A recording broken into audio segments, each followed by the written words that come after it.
हम जो कंडीशन पढ़ रहे थे ये इंटरसेक्शन की कंडीशन हम लोग देख रहे थे ये वाली। तो इस केस में हमने क्या देखा कि इनमें सेंटर और रेडियस के बीच में क्या, ये R1 है और ये R2 है और ये C1 है, ये C2 है। तो हमने लास्ट स्लाइड में हमने क्या देखा था कि C1 C2 आपका इस केस में छोटा हो जाएगा, एक मिनट, नहीं बड़ा हो जाएगा। C1 C2 जो है वो इस केस में यस छोटा हो जाएगा R1 प्लस R2 से। मगर क्योंकि ये वाला केस जो है ये अभी कंप्लीट इनकम्प्लीट है, क्योंकि ये वाली कंडीशन तो यहां भी लग रही है ये वाली, तो ये अंदर ना चला जाए इसको तोड़ के, क्योंकि ये जो केस है ना आपका ये वाला केस ये है C1 C2 lesser than R1 minus R2, इससे भी छोटा हो जाए ये। अब जब ये आएगा आगे तब मैं आपको बता दूंगा कैसे है। तो इसको प्रिकॉशन, इसको प्रिवेंट करने के लिए यहाँ पे आपका R1 माइनस R2 किया जाता है, और इस केस में हमारे पास मैक्सिमम 2 टेंजेंट पॉसिबल है। इतना हम लोग देख चुके थे। अब हम जो हमारा है नेक्स्ट केस देखेंगे, चौथा केस इंटरनल टचिंग का। हमारे पास 2 सर्कल है जो एक दूसरे को इंटरनली टच करते हैं, ठीक है, एक ही हो गया। दूसरा हमारे पास जो सर्कल है वो कुछ ऐसा है,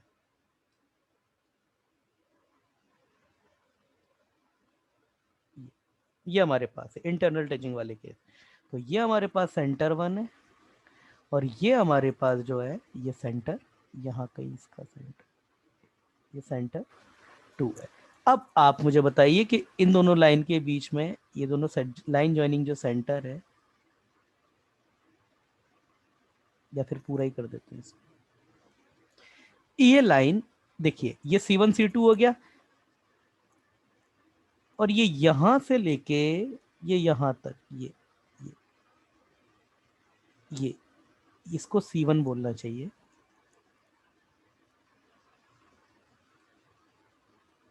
ये C1 है और ये आपका C2 है। तो ये R2 हो जाएगा और ये यहां से लेकर के पूरा ये आपका R1 हो जाएगा। मतलब आपका R1 कितना है, पूरा का पूरा यहां से ये पूरा यहां तक, ये आपका R1 है। तो इस केस में आपके पास आप देखिए C1 C2 आपका इक्वल है mod of R1 minus R2। Mod क्यों लगाया, ताकि गिवन सर्कल में से जो भी सर्कल आपका जो, मतलब अगर आप लोअर माइनस बिगर भी कर रहे हैं तो भी आपका जो है क्वांटिटी पॉजिटिव आए, ये है आपकी कंडीशन। और इस केस में यस, इस केस में आपके पास क्या आएगी, common number of common tangent कितने होंगे आपके पास, ये जो केस है इस केस में नंबर ऑफ कॉमन टेंजेंट कितने जाएंगे, 1 1। अच्छा से 1 कौन है बच्चा, कौन है ये, किसने जवाब दिया 1, चलिए बिल्कुल वो एक ही जाएंगे। सन्मेश, ओ सन्मेश यस सर बताओ यस इसकी सर इक्वेशन क्या होगी इसकी, S1 यही होगी भाई, अलग क्यों हो जाएगी, तुम हाँ कंसेप्ट लगाओ ना, क्या होगी अदरवाइज। भाई क्या ये जो आपकी ब्लू लाइन है ये दोनों सर्कल के इंटरसेक्शन पॉइंट से जा रही है या नहीं जा रही है। अब वो इंटरसेक्शन पॉइंट टेंजेंसी पॉइंट है वो बात अलग है भाई, वो कर्व के इंटरसेक्शन पॉइंट से जा रही है। अब आपका कर्व का इंटरसेक्शन पॉइंट ही टेंजेंसी पॉइंट है, ये कर्व की प्रॉब्लम है। मगर वो अपना जो कंसेप्ट है वो पूरा कर रहा है कि ये फैमिली ऑफ लाइन है, मतलब ये आपका एक ऐसा मतलब ये फैमिली ऑफ कर्व है जो आपके पास गिवन 2 सर्कल के इंटरसेक्शन पॉइंट से जा रहा है, ठीक है ना, ये है बिल्कुल। और ये आपके अच्छा गिवन 2 सर्कल के इंटरसेक्शन पॉइंट से जाने वाला लाइन, फैमिली ऑफ लाइन में हमेशा एक ही मेंबर होगा। आपके पास कोई भी 2 सर्कल है, मैक्सिमम इंटरसेक्शन पॉइंट कितने हो सकते हैं, 2 ही हो सकते हैं। अब इन दोनों से पास होने वाली एक ही लाइन होगी हमेशा। और इसीलिए चाहे आपके पास कॉमन कॉर्ड की कंडीशन बने ये वाली, कॉमन टेंजेंट की कंडीशन बने ये वाली, या फिर ये खुद ये वाली, इन सब की इक्वेशन इसी से ही दी जाती है। समझ में आया सिद्धेश, क्लियर है, सन्मेश, यस सर। चलिए तो ये आपके पास क्या केस बनेगा, ओनली वन कॉमन टेंजेंट। कौन सी है ये, इंटरनल है या एक्सटर्नल है, कौन सी है, दोनों नहीं है ये, ना तो इंटरनल है ना एक्सटर्नल, दोनों भी नहीं, दोनों भी नहीं है, बस हाँ सिंगल पॉइंट। हाँ ये कॉमन टेंजेंट है, बट ना तो ये इंटरनल कॉमन टेंजेंट है ना ही एक्सटर्नल कॉमन टेंजेंट, और वैसे भी इसकी लेंथ 0 है, लेंथ 0 है इसकी। ठीक है, अगला, और ये आपके पास एक सर्कल हो गया, सबसे इजी डायग्राम इसी का ही बनता है, और ये दूसरा सर्कल हो गया आपके पास अंदर। अब आप खुद बताइए इसमें आपके पास सेंटर की क्या पोजीशन बन सकती है। ये आपके पास सेंटर 1 हो गया, और ये आपके पास सेंटर 2 हो गया। अच्छा, एक मैं आपको बात बताऊं बेटा, सुनना हमेशा, कभी भी अगर दो सर्कल टच करते हैं ना, ध्यान से सुनना मेरी बात को, दो सर्कल अगर टच कर रहे हैं, इंटरनली करें या एक्सटर्नली करें, तो ये जो टेंजेंसी पॉइंट होता है ना, ये हमेशा आपका कोलिनियर होगा लाइन ज्वाइनिंग सेंटर के अलोंग, चाहे अंदर से देख लो या बाहर से देख लो, ये दोनों सेंटर को मिलाने वाली लाइन के कोलिनियर होगा हमेशा, चाहे अंदर से देखें या बाहर से देखें। ठीक है ना, ये सिमेट्रिसिटी की वजह से हो जाता है, इस पे ज्यादा ध्यान नहीं देंगे। अब आप मुझे बताइए, अगर मैं लाइन ज्वाइनिंग सेंटर को इनको मिला दूं, ये लीजिए, ये मिला दिया, और मैं ये मिला दिया, ठीक है, दूसरा,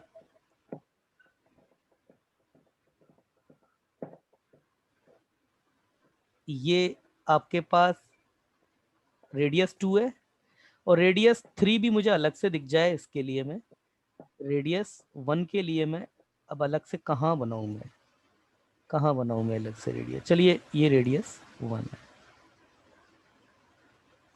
ठीक है ना, और इधर भी अगर मैं बनाना चाहूं तो चलिए ऐसे तो बना ही सकते हैं, ये रेडियस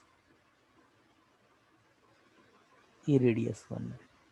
अब आपके पास आपको सब कुछ है, C1 C2 है, ये आपके पास R1 है, और ये पूरा मतलब पिंक, ये ग्रीन प्लस ये जो रेड है, मतलब डार्क रेड है, ये R2 है, पूरा यहाँ से लेकर के यहाँ तक R1 प्लस R2 है, मतलब ये पूरा आपके पास, मतलब R1 प्लस R2 तो नहीं है, मतलब ये यहाँ से लेकर के ये R1 है पूरा, और ये पूरा कौन सा वाला, यहाँ तक, ये पूरा का पूरा रीजन, यहाँ से लेकर के यहाँ तक का ये पूरा रीजन, ये आपके पास R2 है, यहाँ से लेकर के ये पूरा रीजन,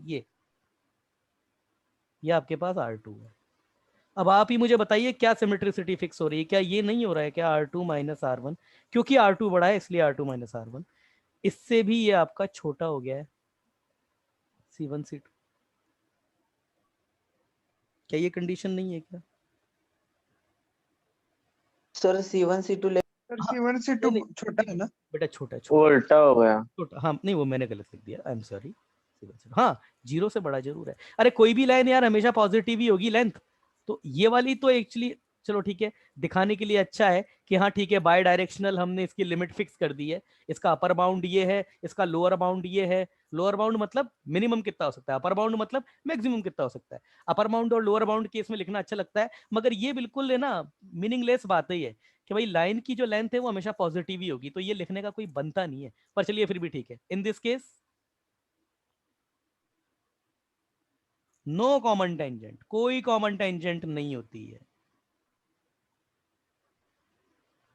ठीक है। चलिए, ये हो गया हमारे पास दूसरा, ये पहली स्लाइड मैंने कॉपी कर ली है, ठीक है। अब कुछ और बात कर लेते हैं, कुछ उन चीज़ों की बात कर लेते हैं जो पहले अभी पढ़ते आ चुके हैं, जैसे ये सर्कल था हमारा, और एक दूसरा सर्कल, ये सर्कल था, अलग अलग। सबसे अच्छा तो केस यही है, जिसमें सबसे बढ़िया क्वेश्चन बनते हैं तो वो यही है। अब मैं क्या करूंगा ना, ये लाइन ज्वाइनिंग, अब मैं क्या है ना, वो चारों यार टेंजेंट नहीं बनाऊंगा, क्योंकि उन टेंजेंट को बनाने में टाइम जाता है और वो बनती भी नहीं है ज़्यादा अच्छे से, हम तो देख ही चुके हैं सारी चीज़ें, तो मैं सिंपल जो मुझे चीज़ बतानी है मैं वो, हालांकि वो चीज़ मैं नहीं भी बताऊंगा तो भी आप समझ ही जाओगे।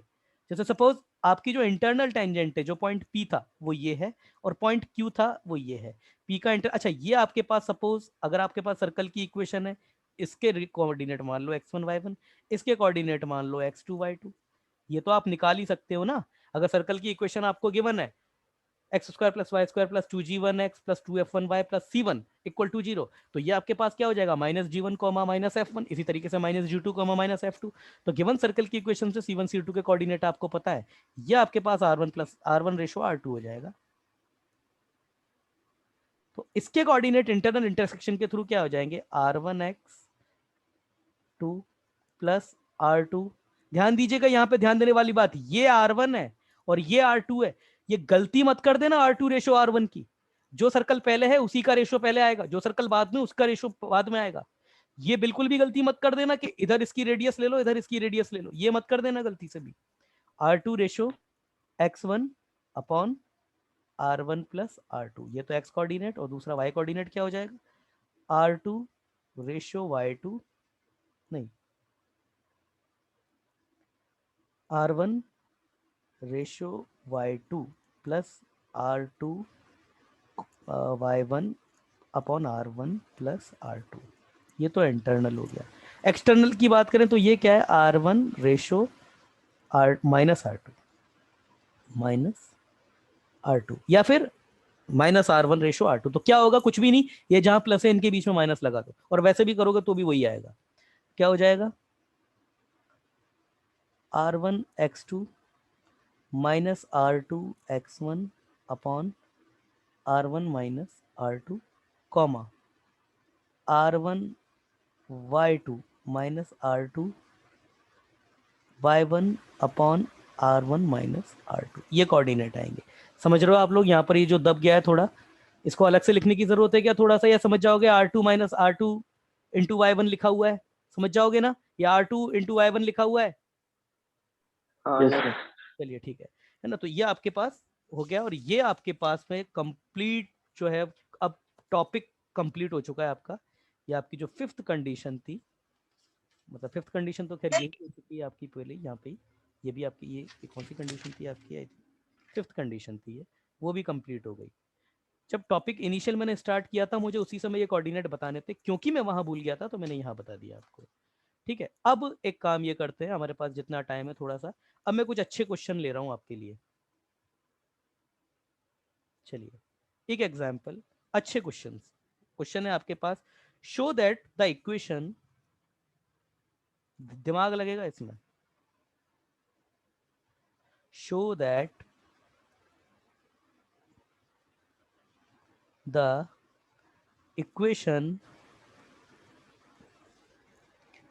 और इक्वेशन जो आपको गिवन है वो क्या गिवन है, x square plus Y square, x square plus Y square minus 2x minus lambda 2y minus 8 equal to 0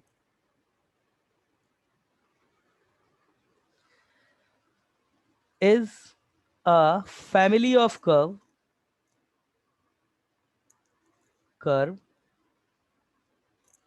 passes through two fixed point. Identify those point. Identify those point. Identify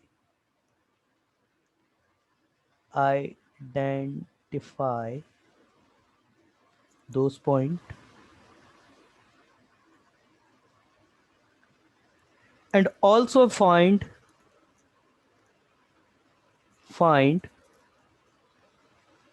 equation of circle passes through these point and tangent at these point intersect at the line कौन सी given है, x plus 2y plus 5 equal to 0।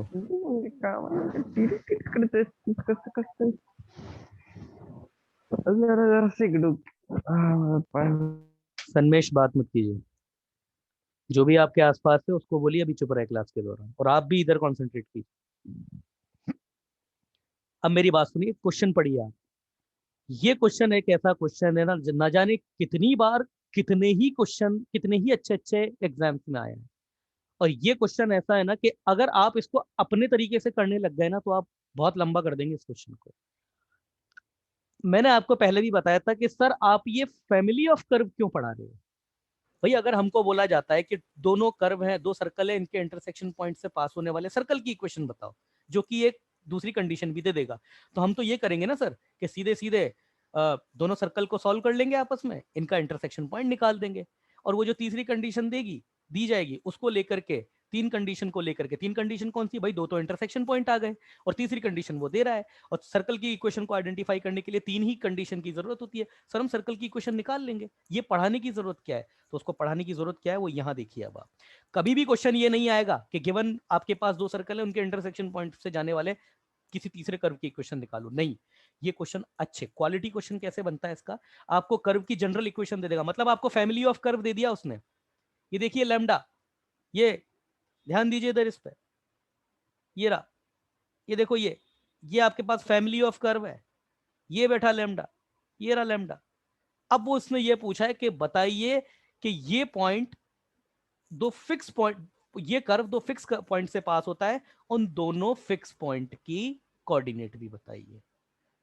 कभी भी ये गांठ बांध लो अच्छे तरीके से, अगर आपको ये लैम्डा की फॉर्म में कभी भी कोई इक्वेशन अगर वो दे देता है और फिर वो पूछता है कि ये कौन से दो फिक्स पॉइंट से पास होता है, तो सबसे पहले गिवन कर्व को एस को S1 प्लस लैम्डा S2, ये S1 S2 कुछ भी हो सकते हैं यहाँ पे, ये आपके पास दोनों पैराबोला भी हो सकते हैं, दोनों इलिप्स भी हो सकते हैं, हाइपरबोला भी हो सकते हैं, और दोनों लाइन भी हो सकती हैं, मतलब कुछ भी हो सकता है। ऑब्वियसली दोनों लाइन के इंटरसेक्शन पॉइंट से पास होने वाला तीसरा वो एक ही इंटरसेक्शन पॉइंट होगा, मगर ये कहने का मतलब है मेरा कि दोनों कर्व कुछ भी हो सकते हैं। कभी भी आपको गिवन कर्व से ये पूछ ले कि ये कौन से दो फिक्स पॉइंट से पास होता है, तो हमेशा यही करना है आपको, S1 प्लस लैम्डा S2 जमाइए, उससे S1 को अलग कीजिए एंड S2 को अलग कीजिए, इन दोनों को सॉल्व करके बोल दीजिए ये दोनों फिक्स पॉइंट है। समझ में आया, समझ में आई बात, यही तरीका है इस क्वेश्चन को करने का। समझ में आई बात, बोलो बोलो। Yes, sir. सन्मेश, Yes, sir. सन्मेश,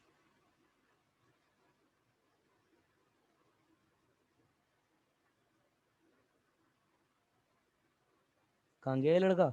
अब देखिए ये कर्व कौन से दो फिक्स पॉइंट से पास हो रहा है, तो अब आप मुझे बताओ ये कौन सी फैमिली है, आप ही बताओ ये कौन सी फैमिली है, बताइए कौन सी फैमिली है, Circle. कौन सी फैमिली है, आप बताइए ना, किन दो कर्व का इंटरसेक्शन पॉइंट की फैमिली है ये, बोलिए।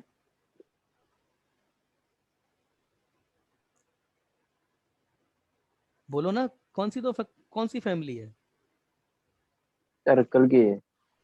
नहीं, किन के इंटरसेक्शन पॉइंट से पास होती है।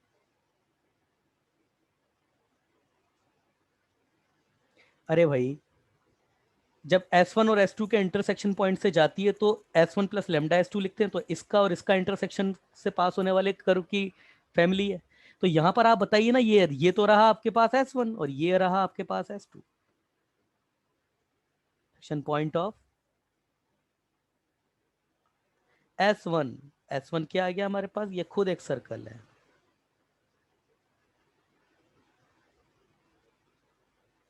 एंड S2 हमारे पास क्या है, -2y इक्वल टू 0। तो S1 तो ये तो सर्कल है और S2 ये है आपके पास -2y इक्वल टू 0, और -2y इक्वल टू 0 का मतलब क्या है, y इक्वल टू 0 और x एक्सिस, मतलब इस सर्कल और x एक्सिस के इंटरसेक्शन पॉइंट से पास होने वाले कर्व का फैमिली ऑफ कर्व ये है आपका।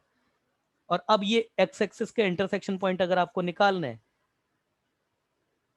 Now for those fix point, now for those fixed point, क्या करें उन दोनों फिक्स पॉइंट को निकालने के लिए, अब क्या करें बताइए। Y is equal to 0 put करेंगे। Yes, S1. Put y equal to 0 in x square plus Y square -2x -8 equal to 0। भाई जैसे ही आप 0 पुट करोगे तो ये आपके पास क्वाड्रेटिक बन जाएगी x में, क्या है quadratic, x square minus 2x minus 8 equal to 0, x square minus 2x minus 8 equal to 0, x square minus 2x minus 8 equal to 0। अब तो ये तो सिंपल है, ये x square minus 2x plus 1 equal to 9। I hope so, yes, x minus 1 equal to plus minus 3, x equal to plus minus 3 plus 1। तो x कितना आ गया आपके पास में, या तो 4 हो जाएगा या फिर -2। तो कोऑर्डिनेट a क्या आ गया आपके पास में 4,0, और ये b क्या आ गया आपके पास में -2,0। अभी भी आपका क्वेश्चन पूरा नहीं हुआ है, क्वेश्चन तो बल्कि अब स्टार्ट हुआ है। उसने ये तो पूछा ही नहीं था, उसने तो ये कहा था कि आप तो ये बताओ कि ये फिक्स पॉइंट से पास होती है, वो फिक्स पॉइंट आइडेंटिफाई करो। वो तो हमने आइडेंटिफाई कर दिए। अब उसने आगे जो हमसे पूछ रहा है वो क्या पूछ रहा है, यस,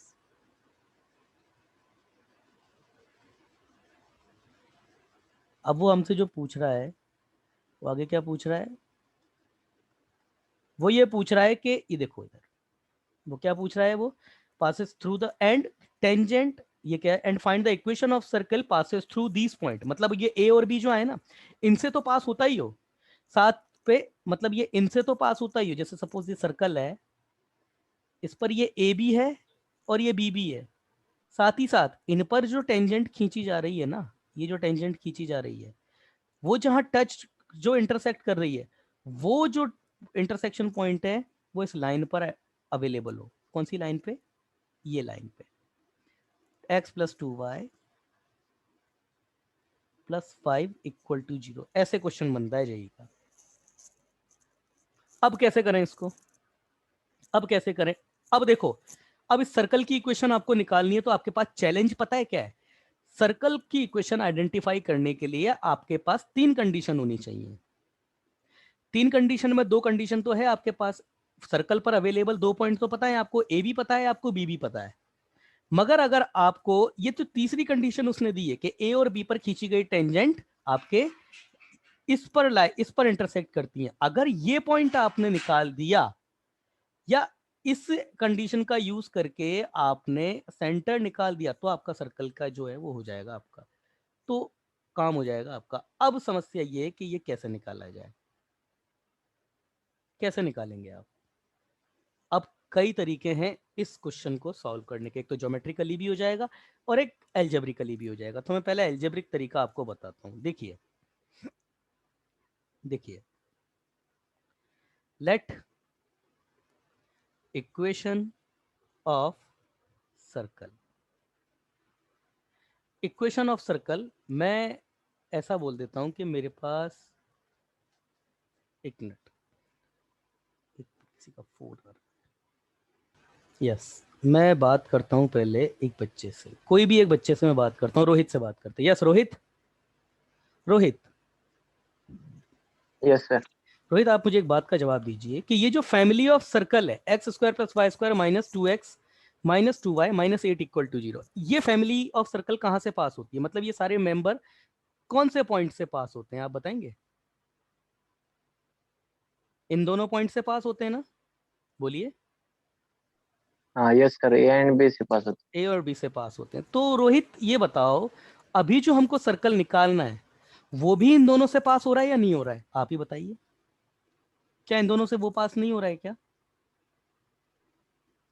भाई, वो यही तो कह रहा है ना, आप क्वेश्चन पढ़ो ना आप, कि एंड आइडेंटिफाई दोस पॉइंट, ये तो हो गया, also find the equation of circle passes through this point.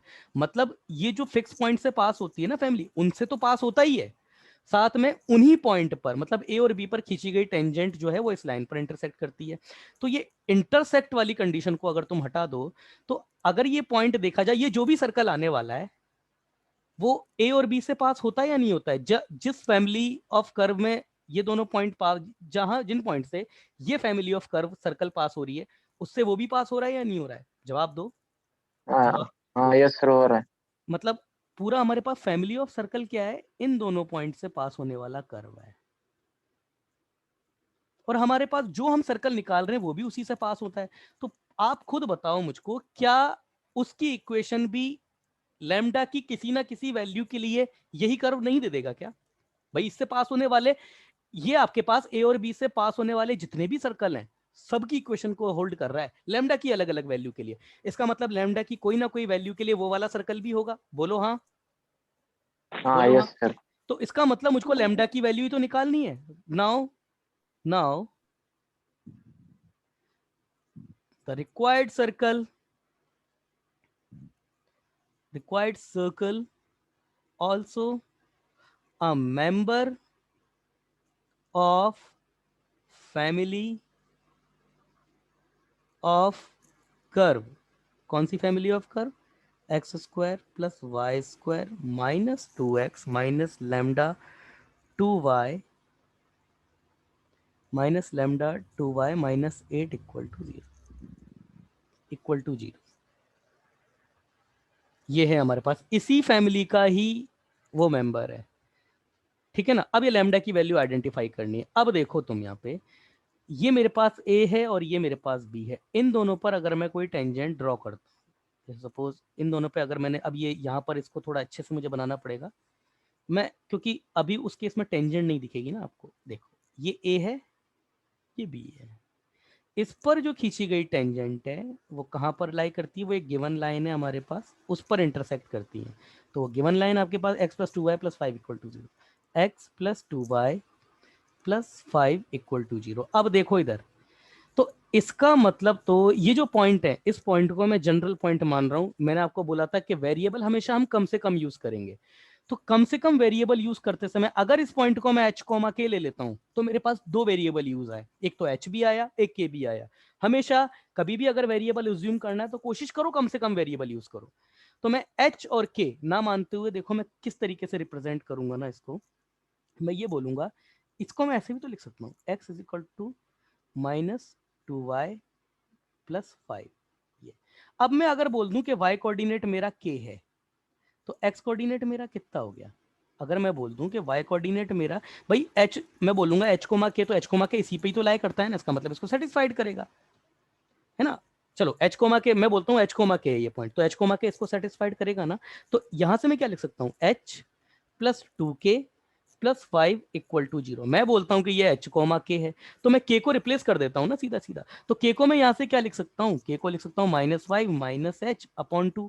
या फिर अगर h को लिखना चाहूं k की फॉर्म में तो क्या लिख सकता हूं, minus 2k plus 5 equal to 0। ये ज्यादा अच्छा तरीका है। क्यों? यहाँ पर ये डिनोमिनेटर में 8 आ रहा है और हम इसको इक्वेशन को सिंपल रखना चाहते हैं। तो इसीलिए मैं इसके जो कोऑर्डिनेट है उसको बोल देता हूँ k, y coordinate k comma minus 2k plus 5। ये हो गया मेरे पास। समझ में आया? समझ में आया? ये यस वाला, सर। ये मेरे पास हो गया पॉइंट। अब मेरे पास सुनो, इस पॉइंट को मैं पी नाम दे देता हूं। अब आप मुझे बताइए, ए बी कॉर्ड जो है मेरे पास, ए बी कॉर्ड, रोहित इस बात का जवाब दो कि ये जो ए बी कॉर्ड है, जबकि ए और बी मुझे पता है, ये ए बी कॉर्ड इस पॉइंट के लिए क्या है? बोलो। कॉर्ड ऑफ कॉन्टेक्ट नहीं है, हाँ कॉर्ड ऑफ कॉन्टैक्ट। है ना। कॉर्ड ऑफ, इसकी इक्वेशन कैसे आती है? कॉर्ड ऑफ कॉन्टेक्ट की इक्वेशन कैसे आती है? क्या फॉर्मूला था?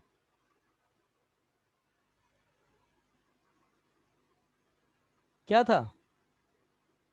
T equal to 0। T equal to 0 outer point के लिए कॉर्ड ऑफ कॉन्टेक्ट का फॉर्मूला टी इक्वल टू 0 होता है। टी इक्वल टू 0, और टी क्या है हमारे पास यहाँ पे? इक्वेशन ऑफ टेंजेंट के ही रिप्लेसमेंट लगते हैं सारे। हमारे पास सर्कल की इक्वेशन है, सर्कल की इक्वेशन हमको गिवन है x square plus Y square, x square plus Y square minus 2x। यही तो है हमारे पास सर्कल, ये रहा, x square plus Y square minus 2x minus 2 lambda y plus 8। तो टी इक्वल टू 0 अगर मैं इस पॉइंट के रिस्पेक्ट में निकालू तो क्या हो जाएगा, एक्स x1, तो ये x माइनस 2k प्लस 5, ये पूरा x x1 plus y y1 y, और ये k minus x plus x1 upon 2, 2 से ये 2 कैंसिल हो जाएगा। x प्लस x1 कितना है, माइनस का 2k, मतलब ये माइनस का 2k plus 5 upon 2 plus y1 minus का lambda 2 y plus k equal upon y1 upon 2 equal to 0। और यहाँ से अगर आप x का कोफिशिएंट निकालेंगे तो x का कोफिशिएंट कितना आएगा? देखो मैं x का कोफिशिएंट निकाल रहा हूँ यहाँ से, कितना आएगा? देखो x का कोफिशिएंट क्या क्या आएगा यहाँ से, 2 माइनस के वाई और ये x प्लस x1 अपॉन 2। देखिए इधर x का कोफिशिएंट एक तो यहाँ से और एक यहाँ से भी निकलेगा x का कोफिशिएंट, ये x का कोफिशिएंट यहाँ से भी निकलेगा, एक यहाँ से और एक यहाँ से भी निकलेगा, तो क्या निकलेगा? -2k माइनस का 5 और ये कितना निकलेगा यहाँ से? ये तो 1 हो जाएगा और ये माइनस का 1 निकलेगा x का कोफिशिएंट। ठीक है, y का कोफिशिएंट कितना निकलेगा मेरे पास? y का कोफिशिएंट एक तो के ये यहाँ से निकला, एक ये आपके पास ये लैम्डा 2 ये 2 से 2 कैंसिल, और y का कोफिशिएंट ये कितना निकलेगा आपके पास? Minus lambda. बाकी का जो बचेगा वो कांस्टेंट टर्म हो जाएगी, ये माइनस है और ये पूरा प्लस हो जाएगा। ये कितना बचेगा? 2k प्लस 5 और ये यहाँ से कितना निकलेगा? ये माइनस का लैम्डा है और ये माइनस का k, तो ये माइनस का लैम्डा k इक्वल टू 0। मगर तुम तो जानते हो कि अगर ये ए बी की इक्वेशन की ही बात करें तो ए बी तो एक्स एक्सिस है भाई, 4,0 और ये -2,0, इससे पास होने वाली लाइन की इक्वेशन निकालोगे तो वो तो क्या आएगी आपके पास में? y इक्वल टू 0 आएगी, y equal to 0, y equal to 0 आएगी। तो अगर इसकी इक्वेशन को मैं कंपेयर करना स्टार्ट कर दूं, चलो मैं अच्छे से लिख देता हूं, 0 into x plus 1 into y minus 0 equal to 0। अब मैं इसको जैसे ही कंपेयर करूंगा, जैसे ही मैं इसको कंपेयर करूंगा, कंपेयर कर लेते हैं तो x का देखो, हमेशा 0 को जो है ना वो डिनोमिनेटर में नहीं रखते, मैथमेटिक्स का रूल जो होता है वो ब्रेक होता है। तो हम क्या करेंगे ना, इसका रेशो डिवाइडेड बाय इसका रेशो, वो 0 ही आएगा। तो 0 अपॉन माइनस, मतलब कंपेयर द कोफिशिएंट, क्योंकि दोनों सेम लाइन है, कंपेयर द कोफिशिएंट। अब ये तो मैं बता ही चुका हूं कि सेम लाइन होता है उसका कोफिशिएंट का कंपेयर किया जा सकता है, मतलब रेशो कंपेयर किया जा सकता है। तो अगर मैं कंपेयर करूं तो क्या होगा मेरे पास? -2k माइनस का 6 अपॉन 0 अपॉन 0 के अपॉन में क्या आएगा? ये -2k माइनस का 6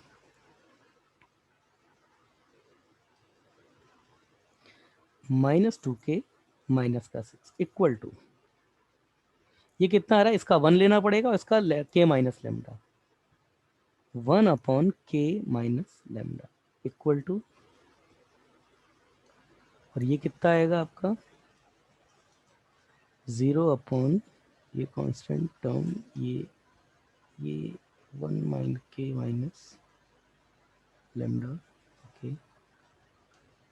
k इक्वल टू लैम्डा को 1 upon k equal to lambda, ये भी 0 है, ये भी 0 है,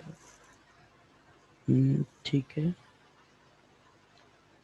1 अपॉन k अपॉन लैम्डा। एक मिनट रुको बेटा, ये कंपेयर द कोफिशिएंट ना, इसमें आई गेस